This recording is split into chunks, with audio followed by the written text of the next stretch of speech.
ನಮಸ್ತೆ ವೀಕ್ಷಕ. ಇವತ್ತು ಸಾಮೆ ಅಕ್ಕಿಲಿ ರೊಟ್ಟಿ ಮಾಡೋದು ಹೇಗೆ ಅಂತ ತೋರಿಸ್ತೀನಿ. ಸಾಮೆ ಅಕ್ಕಿ ಮಧ್ಯಾಹ್ನ ಮಾಡಿದ್ದು ಉಳಿದು ಬಿಟ್ಟಿದೆ ನೋಡ್ರಿ. ಸಾಮೆ ಅಕ್ಕಿ ಇದು ಉಳಿದಿದೆ. ಇದರಲ್ಲಿ ಸಂಜೆ ತಿನ್ನೋಕ್ಕೆ ಆಗಲ್ಲ, ಕೆಲವರು ಇಷ್ಟ ಆಗಲ್ಲ ಅಂತಾರೆ. ಆಮೇಲೆ ಕೆಲವರು ಅದನ್ನೇ ನಾವು ರೊಟ್ಟಿ ಹಾಕ್ಕೊಂಡು ತಿನ್ಬೋದು ಉಳಿದಿದ್ರಲ್ಲಿ. ಅದಕ್ಕೆ ಏನೇನು ಹಾಕೋದು ಅಂತ ಹೇಳ್ತೀನಿ. ಕ್ಯಾಪ್ಸಿಕಮ್ ಹಾಕಿದ್ದೀನಿ, ಇಲ್ಲೊಂದು 2 ತಪ್ಪಿರು 3 ಈರುಳ್ಳಿ ಹೂವು ಹಾಕಿದ್ದೀನಿ. ಬೇಕು ಅಂದರೆ ಈರುಳ್ಳಿ ಹಾಕೋಬೋದು. ಈರುಳ್ಳಿ ಹೂವು ಇರೋದ್ರಿಂದ ಈರುಳ್ಳಿ ಹೂವು ಹಾಕ್ಕೊಂಡಿದ್ದೀನಿ. ಒಂದು 5 ಹಸಿರು ಮೆಣಸಿನ್ಕಾಯಿ ಹಾಕ್ಕೊಂಡಿದ್ದೀನಿ. ಸ್ವಲ್ಪ ಉಪ್ಪು. ಈಗ ಕಲಸೋದು ಹೇಗೆ ಅಂತ ತೋರಿಸ್ತೀನಿ. ಈಗ ರೈಸ್ ಹಾಕ್ಕೊಳ್ತಾ ಇದ್ದೀನಿ. ಇದು ರೈಸು ಸಣ್ಣ ಇರೋದ್ರಿಂದ ಕಲಸೋದೇನು ಕಷ್ಟ ಆಗಲ್ಲ. ಕ್ಯಾಪ್ಸಿಕಮ್,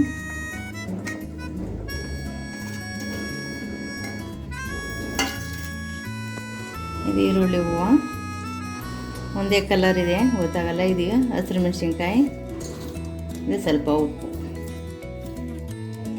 ಫಸ್ಟ್ ಹಾಗೆ ಕಲಿಸ್ಬೇಕು, ನೀರೇನು ಹಾಕೋಬಾರ್ದು. ಯಾಕೆಂದರೆ ರೈಸು ಸ್ವಲ್ಪ ನೀರಿರುತ್ತೆ, ಕ್ಯಾಪ್ಸಿಕಮಲ್ಲೇ ಇರುತ್ತೆ. ಬೇಕು ಅಂದಾಗ ಹಾಕ್ಕೋಬೋದು. ಇದಕ್ಕೆ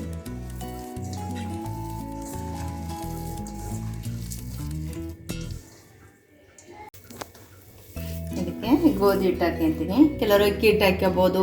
ಆಮೇಲೆ ಸಾಮೆನೆಯ ಸಣ್ಣಗೆ ಪೌಡ್ರ್ ಮಾಡಿ ತೊಳೆದು ಮಿಲ್ ಮಾಡಿಸ್ಬೋದು.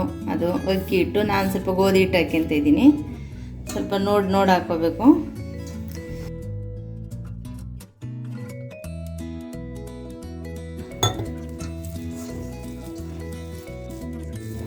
ಈಗ ಕಲಿಸಿದ್ದೀನಿ ನೋಡಿ, ಇಷ್ಟು ಗಟ್ಟಿ ಕಲಿಸ್ಬೇಕು. ಈಗ ನಾನು ಮಿಷನಲ್ಲಿ ರೊಟ್ಟಿ ಹೇಗೆ ಮಾಡೋದು ಅಂತ ತೋರಿಸ್ತೀನಿ ನೋಡಿ. ಈಗ ರೊಟ್ಟಿ ರೆಡಿಯಾಗಿದೆ, ಕಲಸಿರೋದು. 2 ಕವರ್ ತೊಗೊಂಡಿದ್ದೀನಿ.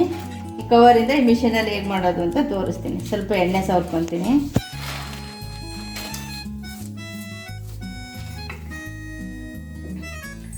ದಪ್ಪ ಮಾಡಿದ್ದೀನಿ, ಹಿಂಗೆ ಇಟ್ಕೊಳ್ಳೋದು.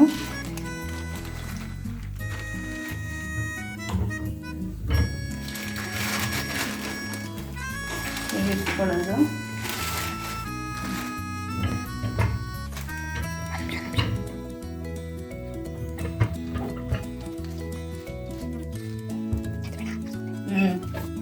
ಇದಾಗಿದೆ ನೋಡಿ, ಇದಾಗಿದೆ. ಈಗ ಕ್ಯಾಪ್ಸಿಕಮ್ ಹಾಕಿರೋದ್ರಿಂದ ಸ್ವಲ್ಪ ದಪ್ಪನೇ ಬರುತ್ತೆ, ಪರೋಟ ಥರ ಇಷ್ಟು ದಪ್ಪ ಬರುತ್ತೆ.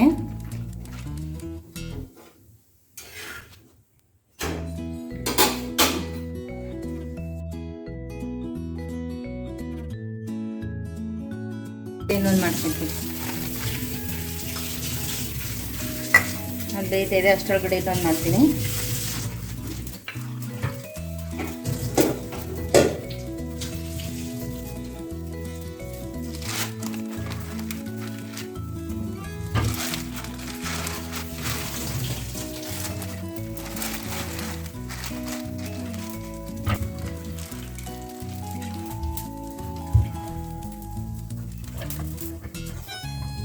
ಈಗ ಇದು ಬೆಂದಿದೆ.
ತೆಗಿತೀನಿ.